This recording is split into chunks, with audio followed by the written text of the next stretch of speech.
Olá, como nós vimos nos vídeos anteriores, a gente acaba abordando um pouco já esses primeiros momentos em que Freud aproxima essa nova tópica, a tópica que nós chamamos de teoria estrutural ou dinâmica, da primeira tópica, que é a teoria topográfica, e estabelecendo a relação tanto do id, do ego e do superego com os elementos da tópica anterior, que é o inconsciente, o pré-consciente e o consciente. Ok, até aqui tudo bem.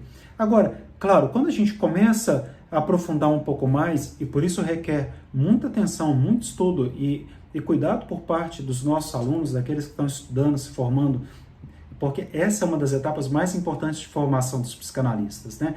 Então, em que consiste de fato essa segunda tópica, né? Essa segunda teoria?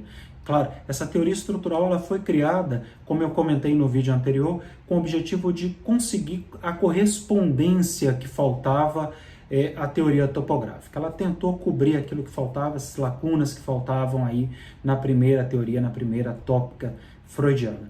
Então, a mente ela é dividida na concepção de Freud em função das edições psíquicas, né, que se apresentam habitualmente associadas entre si, e das que se colocam em oposição, em situações de conflito mental. Então, ele demonstra que existe uma relação entre essas instâncias que se relacionam, estão acomodadas entre si, mas também que se opõem. Então, essa divisão principal da mente é feita em duas partes, né? Como diz Freud, essa primeira parte, então, seria a chamada de id, ela acha-se diretamente relacionada com os impulsos instintivos, né? Com essas pulsões, com essa energia libidinal, e ao passo, né? Vamos pensar assim que existe uma outra denominada de ego, que ela é muito mais coerente, mais organizada, mais racional, né? Ela é uma parte que nós podemos compará-la com uma parte consciente, né? Quando eu falo essa última, eu estou exatamente fazendo referência, né, ao ego, ela regula ou se opõe aos impulsos. Por quê?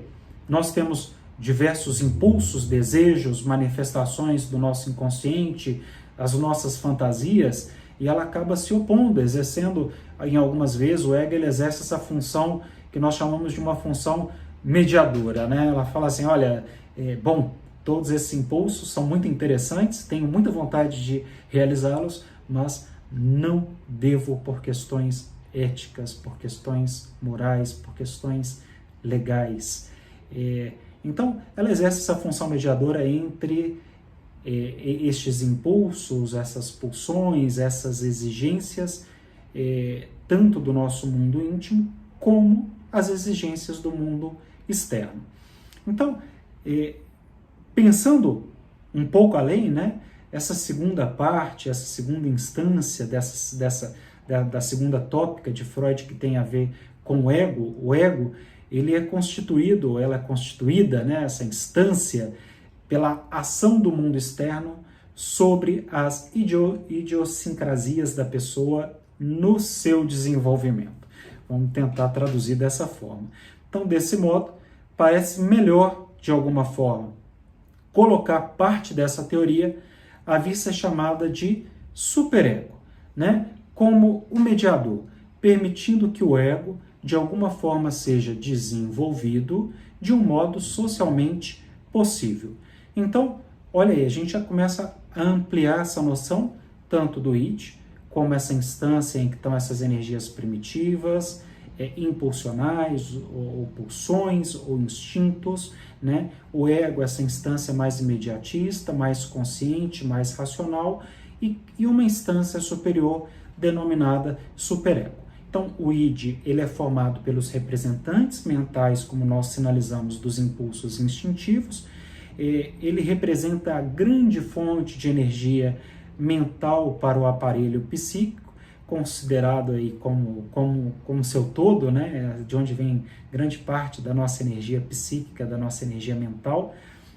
O ego, falando em já num sentido muito mais figurado, é essa camada diferenciada, cortical, do id, a parte do id que está em contato com o mundo externo, ou seja, mesmo o id, ele pode ter essa camada em contato com o mundo externo, com o ego, então ele está aí mediando essas relações de alguma forma. E o superego ele pode ser definido como esse grupo de funções psíquicas que estão muito mais ligadas às aspirações, às ideias, às exigências, às proibições morais, às noções socialmente e culturalmente construídas da ética, da moralidade, da legalidade.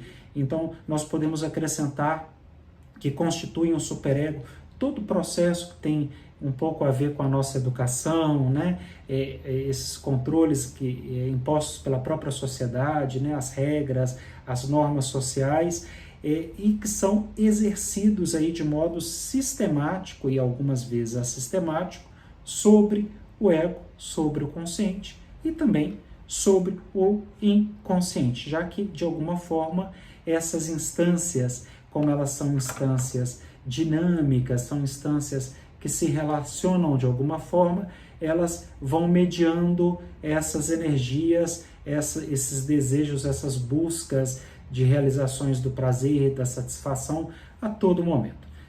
É isso.